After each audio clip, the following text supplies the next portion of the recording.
Today we are concluding our series we've been in all month called Extraordinary Story, how God uses ordinary people. And while it's the conclusion of the series for us, it is just the start and beginning of the next chapter for our church. So for those of you who are new around here, maybe you're not a Jesus follower, maybe you're just checking all this out.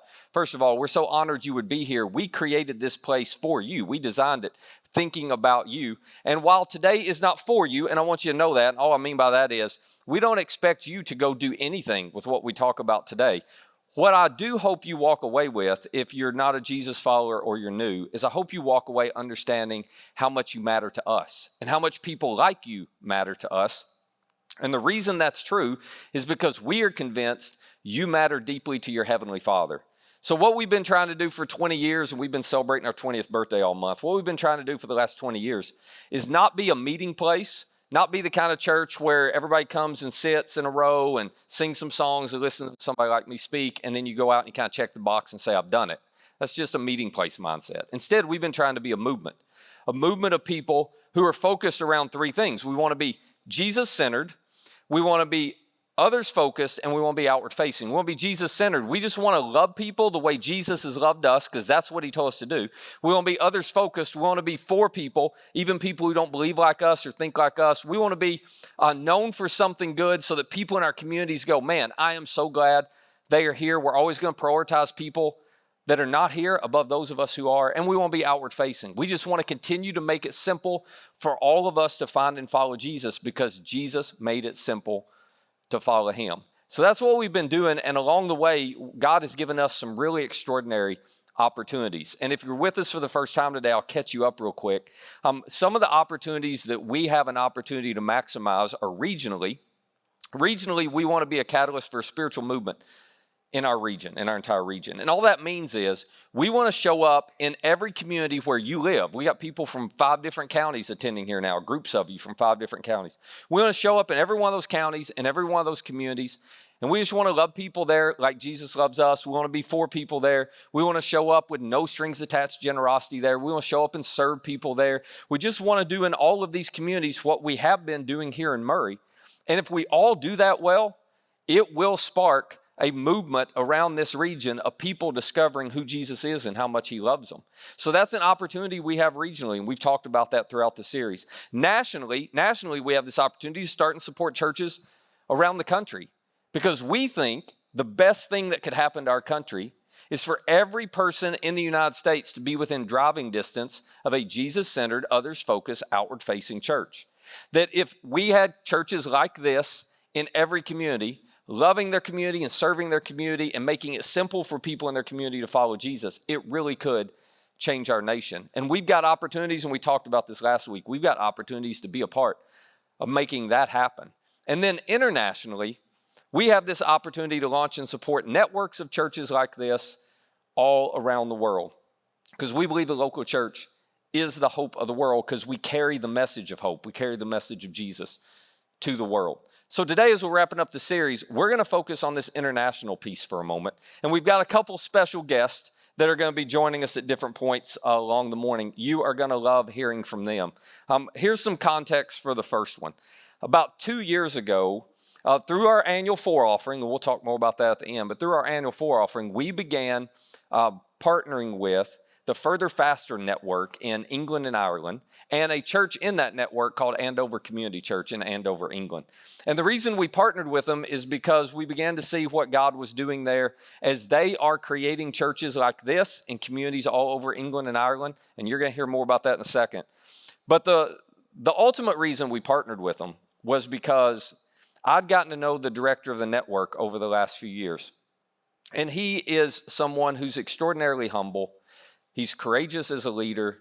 He's full of integrity, and he just has a passion to serve pastors and churches and help see this happen in England and Ireland. And one of the things I know is there are a lot of good causes out there, but when you can find people like that, you always want to partner with and bet on those kinds of people. And that's who this guy is. And I will tell you, I asked him a few months ago if he would come over here to share with you personally about what's going on there in the Further Faster Network and the impact you've had.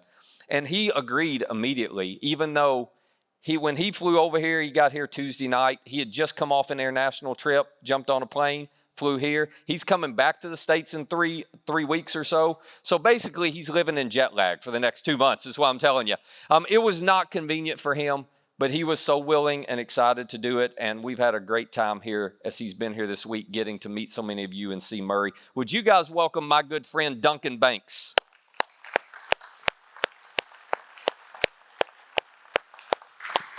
Come on, buddy. Hey. Have a seat here. So Duncan's seen Murray. We took 10 minutes and showed him that, and that was quick. And then I took him, we've eaten at a lot of good food, but I took him to Rudy's for breakfast. Big hit. Fan. Big fan of Rudy's. He was like, this is exactly how I envision America. I was like, yep, that's it. So we have had a great time. It's been awesome to have you here. Thanks for doing this. I want you to start by sharing a little bit with them about how the Further Faster Network got started and why it was important to start this network. Sure. How y'all doing? Have I got it? You're close. Yeah, you're close. Okay. It's pretty good. Do you know, you're right about the jet lag. I phoned my wife this morning and she said, Duncan, what is it that I can pray for you today? And I said, babe, I am a bit jet lagged. I'm a bit confused at what the time scale is. Just pray that when I stand up in this church and I speak, pray I don't say something stupid. So she said, Duncan, I pray that every time you stand up and speak. So you've got to give me something new to work with. She's already praying that. Yeah, exactly. So she just said, make sure you don't talk about the golf. That's all. The Ryder Cup. Yeah. Which I won't, of course. Yeah, not going to bring that up. No, I'm not going to bring it up at all. Being with a European all weekend has been lovely for me. It's just been wonderful. Go ahead. So how do we start and why do we start? So in 2018, it's so funny the way God works. In 2018, there were 5 churches, 4 in the UK and 1 in Ireland. And unbeknownst to each other, we were all jumping on a plane at Heathrow Airport, or the Irish church was jumping on in Dublin, and flying to Atlanta. And we were going to Andy Stanley's church, North Point Community Church, because each of us had seen something in that church that was so attractive. Yeah. They were doing what you're doing. They were Jesus-centered. They were outward-focused. And we thought that if we could build churches like that in the UK, it would be amazing. So we were all getting on these planes and unbeknown to each other going out there. And after a couple of visits, Andy and his team got us together and said, do you know each other? And we said, no, not really. So we sat around this table and he said, why don't you start a network? We'll cheer you on. We'll support you. We'll do everything we can to get you going. Why don't you go back to the UK and start a network? So that's kind of how it all began. When we got back to the UK, I can remember the day clearly. We sat in a boardroom in somebody's office who'd lent us this space. And we started to dream and pray and plan about what it could be to have a network of churches like Journey Church in the UK and Ireland. And somebody pushed this picture over the table that's coming up on the screen now. It's a grocery store, a bit like Kroger or Walmart or whatever, but it's been turned into it's a church that's been turned into a grocery store, Tesco's we call them. He pushed it over the table and he said, in our community that's happening over and over. And all around the table, people were saying, yeah, in our community it is as well. They're turning churches because they're dwindling and declining and closing. They're turning them into carpet warehouses and restaurants and mosques. And we all, honestly, with tears in our eyes, we sat around the table and we went, no, not on my watch. This is not happening. It's like you're old enough to remember Popeye. Oh, Popeye the Sailor Man. Popeye the Sailor Man. Yeah. You know, he used to get so annoyed with Brutus because Brutus kept hitting on Olive Oil, his girlfriend. And Popeye, do you remember? Popeye would, all the people who are under 20 are going, what's this guy talking Y'all about? have to go to YouTube, guys. Sorry. Yeah. He'd pop open a tin of spinach and eat the lot, and muscles would appear everywhere with big anchors on, you know, and he would stretch those muscles. And he would say, do you remember? He'd say, that's all I can stand. I can't stand it any longer. You know, and we had a Popeye moment around that table. We can't stand this any longer. The church is in decline. 6% of our population went to church. It's not happening on our watch. So that's why we started this network of churches, to create Journey Church-like churches all around the UK, all around Ireland. So you started with 5 churches. Yeah. Here's what we've heard over here.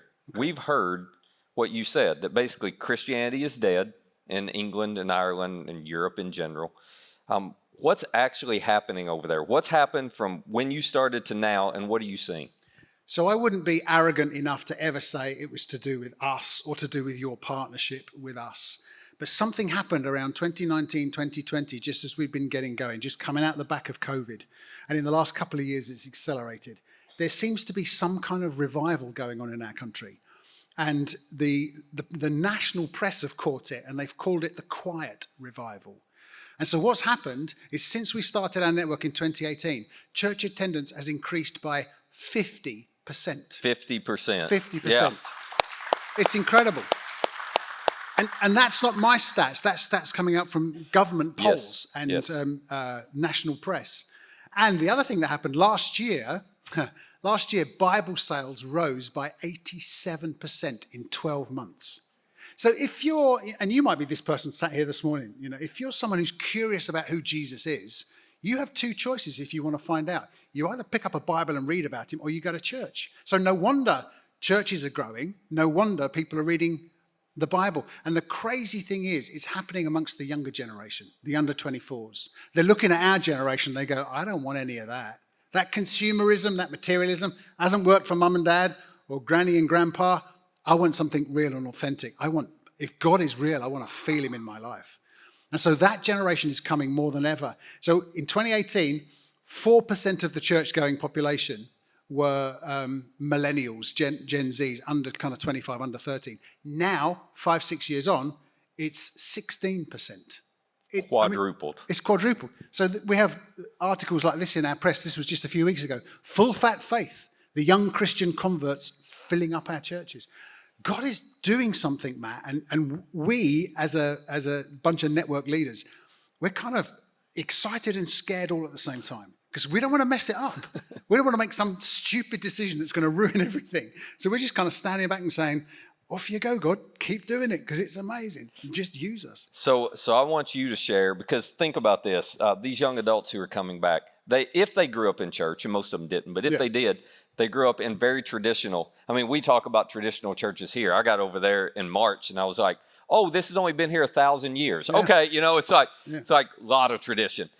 So when they're coming back, obviously they're not, some of them are, but most of them are not looking for a traditional church. They're looking for something like this. And you're teaching churches in your network how to do this, and that's where they're coming. I want you to tell them that one story. First of all, tell them how many churches you have in the network right now, and then tell them that one story, I think it was at Leon's church, about the young man who had the dream. Yeah, we started with 5, and by the kindness of God and the investment of people like you, our church has grown from our network has grown from 5 churches to 46 churches. 46, right there. There it is. Yeah. It's incredible. All around the country, Ireland over there, the UK here. And those two that you can see, only you can see, there's a couple right down the bottom there that look like they're in the middle of the ocean. There's a little, they're called the Channel Islands. They're closer to France than they are to the UK, but they're British territories. And we've got 2 churches on there and want to expand there as well. So those are scouts to send Jesus to the French. That's what they're working on. It is. So. That's what it is, strategic. But these young people are turning up at our churches on a regular basis. And I could sit here till breakfast tomorrow morning, and I won't, but I could do and tell you story after story after story. From our churches, my phone is going constantly with people telling these stories.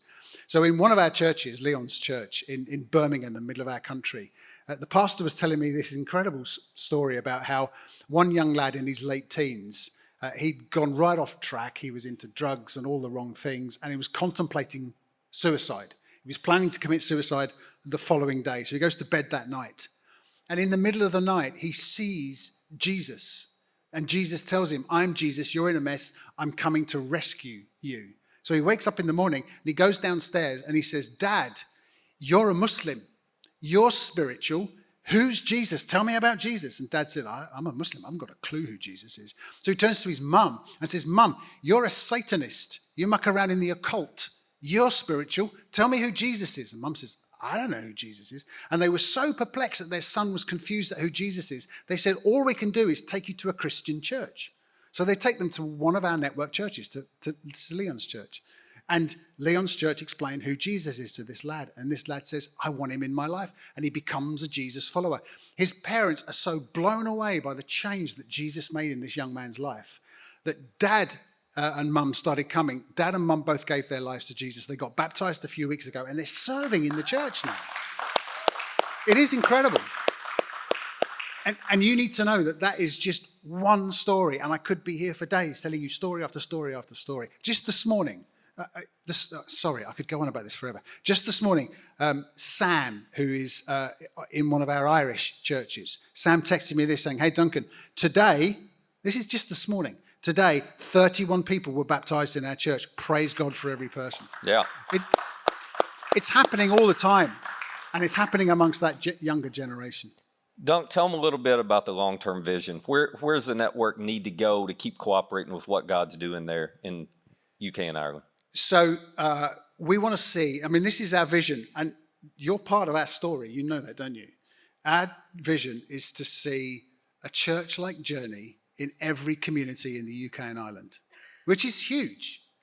But we sat down and did some research and discovered that there are 413 government-designated local communities in the UK and Ireland. So you talked about a church nationally in the US, in every community where people could drive to it. There are 400. We need to get to 413.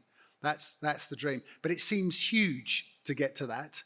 So our dream now is to get to 100 churches in the next 5 years. If we can double in size in the next 5 years and get to 100 churches, we think that's some kind of a tipping point. What happens when you get to 100 churches is it feels like 400 is doable, it's reachable. When you're at 50 churches, it feels like it's a long way off. And also when you get to 100 churches, that's when you hit this tipping point and it feels like the snowball rolls down the hill faster and faster, gathers speed, gathers momentum, gets bigger. So our aim is to get to 100 churches. When we get to 100 churches, we'll be financially self-sustaining, and we'll have a sense of momentum. So that's the longer term plan. All right, so tell them what impact they've had in helping you get to this point, because I know they played a part in it in your mind. And then let's talk about as well what we can do as a church to just encourage and support you, because you've got challenges you're facing as a network as you're trying to do that. So talk about that however you want. We were at 25 churches when Matt called and said, "Hey, we'd love to work with you. We'd love to partner with you. The people here are hungry," which is why it's such a privilege to be here today. All the guys in our network are jealous that I get to come and meet you guys and see what's going on. But we were at 25 churches when you joined us. You have helped us to double in size as a network. You've helped us to get to that 50. And your work with Andover is mind-blowing. Honestly, it is. A couple of weeks back, I snuck onto your website and listened to Matt's talk. And you were probably here in the room. Do you remember him talking about the 3-bagger and 5-bagger deal? Do you remember him talking about, are we content with where we are? Because you guys are doing well. Lovely building. You could just sit back and relax. Are you content with where you are? Or do you think you're capable of a whole bunch more? And your relationship with Andover Community Church, which is about an hour south of London, has transformed them, because to be honest, they were content with where they're at. They were at 350 people, which in UK terms is a pretty big church. The average size church in our nation is around 75 people. So they were quite content. And then they started to see what you do. And because you show up every week and serve and give and are part of this mission, you've inspired them to think we're capable of a whole bunch more. So their dream, they're talking about it over these next couple of weekends. Their dream is in the next 10 years to get to, or is it the next 5 years actually, to get to 1,000 people in their church. That's huge. But they would have never dreamt about that had you guys not been involved. So that's the difference you're making with Andover. The difference you're making with our network is your kind, generous gifts has enabled us to run events for leaders. So last summer we had Joel Thomas from North Point come and do a leaders conference for 450 church leaders who are hungry to find out how to grow this kind of church-like journey in their countries. So you're enabling us to grow. You're enabling us to do that. You are making a difference in the world. And we are, I'm sorry, I'm getting emotional talking about it. You here in this little town of Murray are making a difference in a large part of the world. And we are beyond grateful. All right, so I'm gonna give you the last word. You got a shot to say something to them, to challenge them any way you want to. What would you say to them?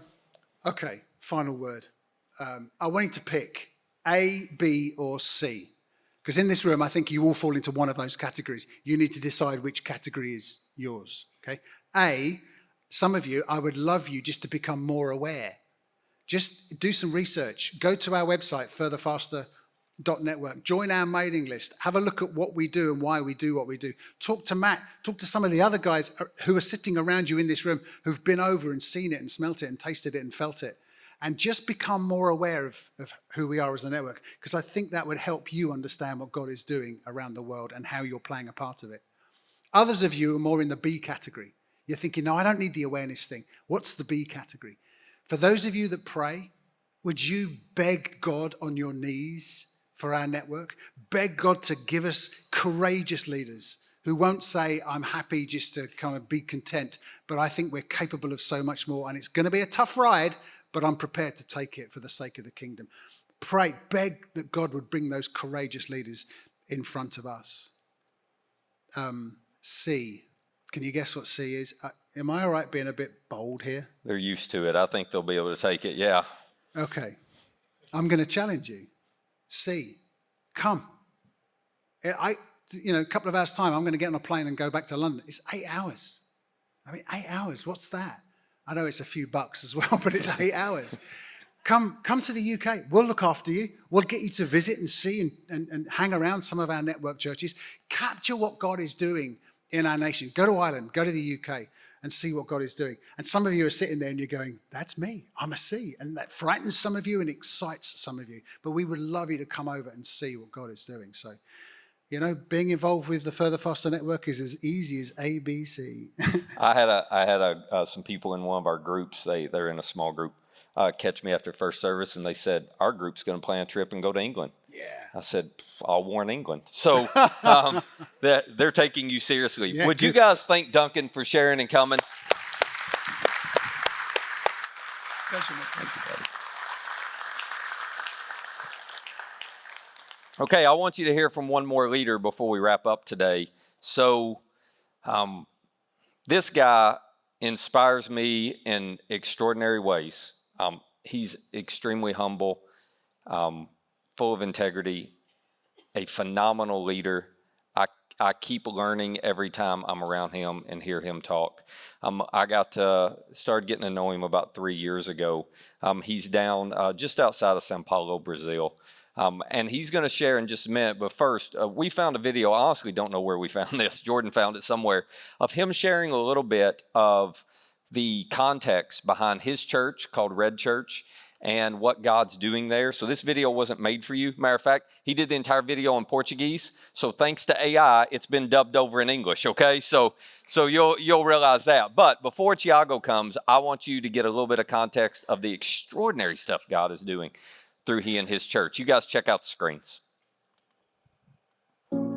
Early on at 14 years old, God lit a flame in my heart, the desire to build a different kind of church, one capable of reaching my friends who didn't know Jesus.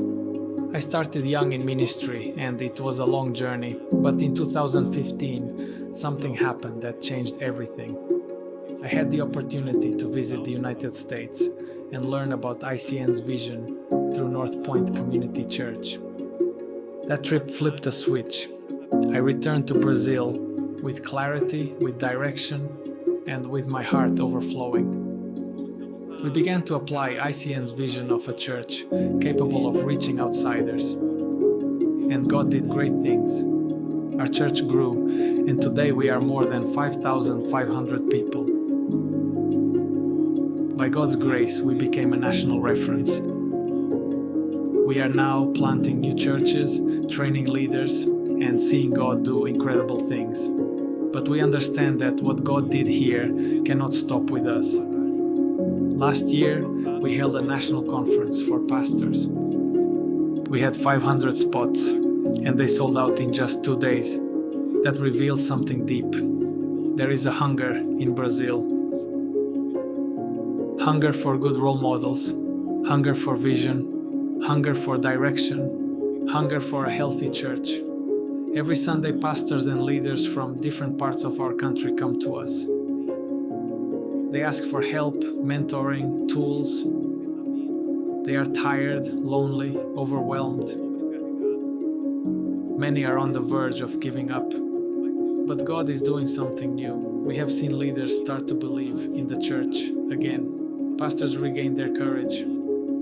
They say, now I have clarity, Now I know where to start. Now I have someone to walk with. That's why we are taking a new step. We want to officially launch a network here in Brazil.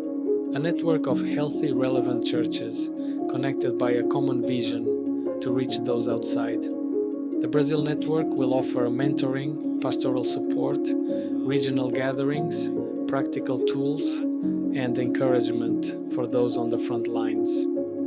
In 2026, we will hold a new conference for pastors and leaders, and we expect more than 1,000 people from all over our country. More than an event, we want to build a solid structure. We want to care for those who are caring. Brazil is a huge country. There are more than 200 million people. The opportunities are immense, and with your help, we can accelerate this movement.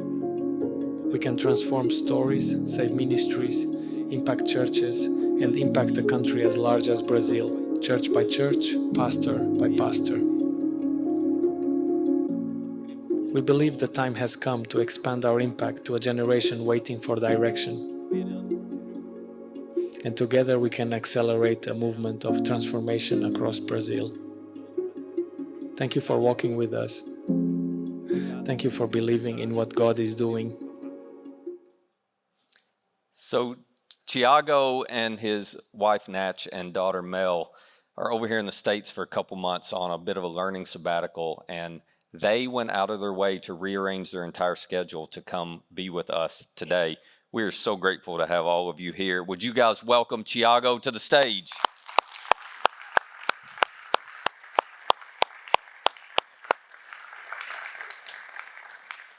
Good to see you, buddy. Good to see you, yeah. So have a seat here. So Tiago told me, he said, hey, I'm learning English, trying to get fluent in it. And I was like, well, me too. So he said, if I could have a translator, it'd be great. So this is Simone right here, who some of you have seen. She's a guest services volunteer for us and originally from Brazil as well. So thank you for translating. Appreciate it. Yeah. We both agree Tiago really doesn't need it. His English is very good, actually. I think he speaks it better than me. So let's start with this. We just saw that video, and I've been tracking with you in Red Church for the last few years. What God is doing there is remarkable. Yeah, it's God's grace. It is. And just to give you a little context, they started their church in 2012 with 30 people in a garage. And here we are now, and he'll tell you more about this, but they're running 5,500 people. So if you're wondering, what have you been doing, Matt? I don't know. He's way better than me, so I got to figure out what he's doing. It is extraordinary impact. Would you share a little bit with them? First of all, thanks for being here. Okay. And share a little bit with them. Firstly, I'm so glad to be here and to finally meet this amazing church in person. You are a great inspiration to us, and I'm so grateful for your vision, your church, your ministry. Thank you, Matt, for everything. We are so grateful. Thank you very much. Hey, thank you. We're inspired by you. Tell them a little bit about what Jesus has been doing there at Red Church, and you guys just opened a building. Give them a little context for what's happening. I will speak in Portuguese, okay? Nós estreamos um novo espaço em dezembro de 2024. We started going to our new space, our new church, in December 2024. E nós tivemos que construir esse espaço porque as pessoas estavam chegando e não tínhamos como recebê-las, né? And we had to build this new place because people were arriving and we didn't have any place to receive them. E hoje, pela graça de Deus, nós estamos recebendo em torno de 5.500 pessoas semanalmente. And now, by the God's grace, they are hosting 5,500 people weekly. Não. A nossa ideia era construir um lugar onde as pessoas pudessem trazer os seus amigos. The idea was to build a place that people felt like they could bring their friends. E somente nesse ano nós já recebemos 7.000 novos visitantes de primeira vez. And just this year, they already hosted 7,500 first-time guests. Wow. E 7.500. 7,500 first-time guests. Yeah, Yes, that's yeah. remarkable. E as pessoas estão muito sedentas por ouvir sobre Jesus e o Evangelho. And people are thirsty to hear about Jesus and about the gospel. E na Páscoa nós tivemos um único culto em que eu fiz um desafio e 350 pessoas tomaram uma decisão com Jesus. In Eastern, they had a service. He made a challenge and he baptized 350 people. Yeah, Wow. yeah. Deus tem feito algo muito além do que um dia nós sonhamos, God has accomplished much more than we ever dreamed. mas nós não estamos fazendo isso sozinhos, nós estamos fazendo isso junto com vocês. But we are not doing that alone. We're doing that with you. Thank you. Thank you. It's remarkable. Yeah, you can give it up for that. It is extraordinary. Like I keep saying, I'm so inspired by them and by what they're doing. So here's what I want you to share, because this surprised me. We met for some other reasons or got connected for some other reasons, but then I found out that you had learned some things from what people here at Journey are doing, and you implemented it at Red Church. Can you just tell them a little bit about how they've helped you? Ok. Eu lembro que alguns anos atrás eu fui para Atlanta num encontro de pastores Some years ago, he went to Atlanta in a pastor's meeting. e o Matt estava fazendo um breakout e falando sobre algumas ideias novas que ele tinha. Matt was giving a talk, a breakout, and about the ideas that Matt had. E eu sou um cara muito criativo e eu gosto de ouvir e aprender coisas novas. Tiago is very creative. He likes to learn new things, to listen to things. E o Matt trouxe ideias que explodiram na minha cabeça. Matt brought ideas that exploded in his head.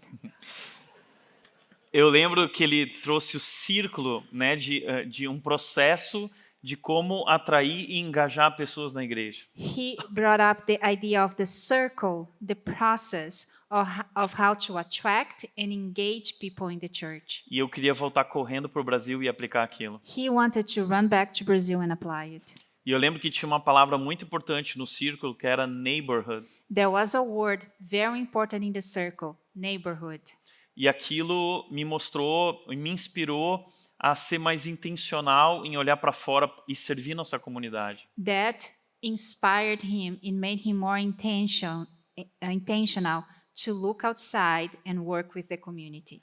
Então nós criamos o Por Indaiatuba Then they created For Idaiatuba, e hoje nós estamos apoiando mais de 12 instituições da nossa cidade. They are supporting more than 12 institutions in the city. Tudo isso começou novamente porque nós fomos inspirados por vocês e pela visão que vocês têm aqui na Journey. That all started because they got inspired by you, by the vision you have here at Journey. So there's 4 here. We have our 4 movement, and now there's 4 in Diatuba in Brazil. How cool is that? That we all get to do this and learn from each other. Yeah. Yeah. Okay, I want to talk for a minute about the impact and the influence that God has given Red Church in Brazil. Brazil is a massive country. Brazil is predominantly Catholic. That is the upbringing and religious background of people. So with what's happening at Red Church, church leaders are noticing this and are like, how do we reach people the way you're reaching people? Tell them the story of how that's happened and the conference that was birthed out of it. Nós, por conta dessa história, nós começamos a receber muitos pastores e líderes na igreja. Because of this story, they started to host many pastors and leaders there that will go visit them, look for them in their church. E nós não tínhamos mais tanto tempo para tomar café com cada pastor e contar a história novamente. They didn't have enough time to have a coffee with every single pastor and tell the story all over again. Então nós entendemos que nós precisávamos criar uma estrutura para poder apoiar e ajudar os pastores. So they realized they needed to create a structure so they would be able to support those pastors. Nós começamos com uma conferência e nós abrimos 500 lugares que acabaram em apenas 2 dias. They started with a conference, and the conference had 500 spots, and it was gone in 2 days. They sold it out in 2 days. E isso mostra que os pastores e líderes no Brasil estão sedentos por ajuda. That shows that the pastors and leaders in Brazil are thirsty for help. E para o próximo ano, nós estamos preparando uma conferência com 1.000 lugares. Next year, they're preparing a conference with 10,000 spots. Pastor- 1,000 spots, sorry. E pastor Stanley já confirmou sua presença e agora estamos aguardando a confirmação do Matt. Pastor Sele already confirmed his presence, and now they are waiting for Matt to confirm his presence. I'm coming to Brazil in July. I'm going to be there. Yeah. That's awesome. I can't wait to see it. So let me give you a little context. In the video, Tiago mentioned ICN. That's the Irresistible Church Network. We are a part of that network here in the U.S. Tiago and his church are also connected and a part of a network. And I want you to share with them a little bit about what it's meant to you to be a part of that network. And then we heard in the video, there's a real need for a network of churches like this in Brazil. Will you talk more about that? Ok. Como vocês viram no vídeo, nós começamos a igreja em 2012 numa garagem com 30 pessoas. They started the church in 2012 in a garage with 30 people. Em 2015, nós tínhamos 300 pessoas. In 2015, they had 300 people. Então, eu vim para os Estados Unidos e eu conheci a ICN, essa rede. Then he came to US and he met ICN, this network. E poder ver aquela igreja que eu sempre havia sonhado diante de mim foi realmente algo que mexeu muito comigo. And to see this church, this type of church that he had always dreamed of in front of him was very emotional. E aquilo me trouxe ideias novas e coragem para fazer algo diferente. That gave him new ideas and courage to do something new. De 2015 a 2025, Deus trouxe esse grande crescimento por meio dessa grande visão. From 2015 to 2025, God gave them this amazing growth. A maioria dos pastores tem formação teológica, mas eles não têm treinamento prático para liderar uma igreja. Most pastors, they have theological training, but they do not have practical training to manage a church. A ideia da rede é ser um lugar onde esses pastores podem aprender sobre essa visão, eles podem encontrar suporte e multiplicar o impacto. The idea of the network is where the pastors can find help, that they can understand the vision, and so they can multiply the impact. So listen, imagine next summer when I go to Brazil, Yeah. he's going to have 1,000 church leaders from around that country who are going to be there to learn how to do church in their community like Red is doing it in Tiago's community, like we're doing it in our community. If you want to talk about how to transform a nation, that is the fastest way to do it. And all they need is a network to be able to expand all that work. So when we talk about a network, here's what we mean. Whenever a network forms, this happened with Duncan with Further Faster, it's going to happen in Brazil. Tiago's church will be one of probably 5 churches, roughly, that will be flagship churches, founding churches for this network. And they put skin in the game. Like they invest financially in it. Tiago's executive pastor is going to become the director of it. So he's given up a staff person to do this. They put a lot into it. But when you're starting something from scratch, there's always a gap between the resources you have and the resources you need. And so in both of these situations, until these networks can grow large enough, they're financially self-sustaining because every church in the network contributes financially to it. But they have to get to scale. They have to get to critical mass. And so that's where churches like ours come in.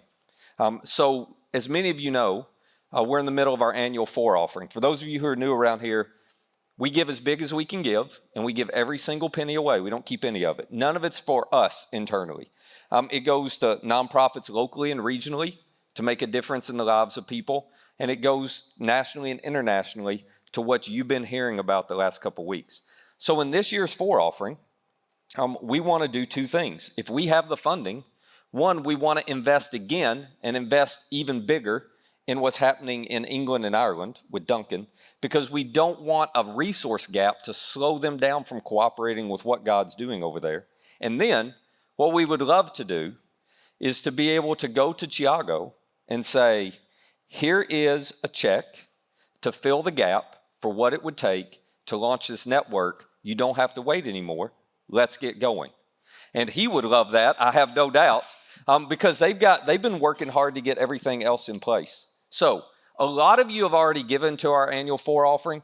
It is off to a phenomenal start. I'm not going to tell you where we are, but we are within reach. We have the ability to fund every project that I told you about on September 14th, if everybody participates. We have already set a record for the most you have ever given. You're doing extraordinary. So for those of you who have participated already, thank you. For those of you who haven't, we have one goal. It's 100% participation.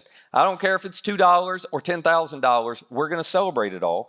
We just want everybody to participate. So if you haven't yet, this week, here's what I would want you to do. Just go on our app or scan the QR code and give real quick, 30 seconds, and you can select the For Fund. If you want to write a check or cash, just put For Fund on it and drop it in the giving boxes on the left as you leave. And then the other thing I would say quickly is if you call Journey your church home, listen, this annual offering is not going to fund everything. We want to partner with Thiago and the people in Brazil, Duncan and the folks in UK and Ireland. We want to partner with them long term. This is a long-term deal for us. And so when you give regularly here, when you're like Jen and me and you set up recurring giving for the general fund, we take any margin we've got and we don't stockpile cash. We invest in things regionally, nationally, and internationally, just like this. So you will help us fund this long term if you don't have a plan to give here, if you begin to give here. And if you're thinking, well, why in the world would we do this? Let me remind you again, because our boss, Jesus, gave us a mission as big as the world. On his way out the first time, he looked at his followers and he said, you are going to be my witnesses in Jerusalem. That was their community, their city. And in Judea and Samaria, that was their region and their nation. And to the ends of the earth. Brazil is not the ends of the earth, by the way, but we're working our way there, okay? But what God is doing there is extraordinary. So I want to ask you to do something other than give. I want to ask you to be praying for Duncan and to be praying for Thiago and Natch and all of the folks at Red Church and the extraordinary work that God is doing through them. And I have asked Thiago to end our time by praying for you. And I said, why don't you pray in Portuguese?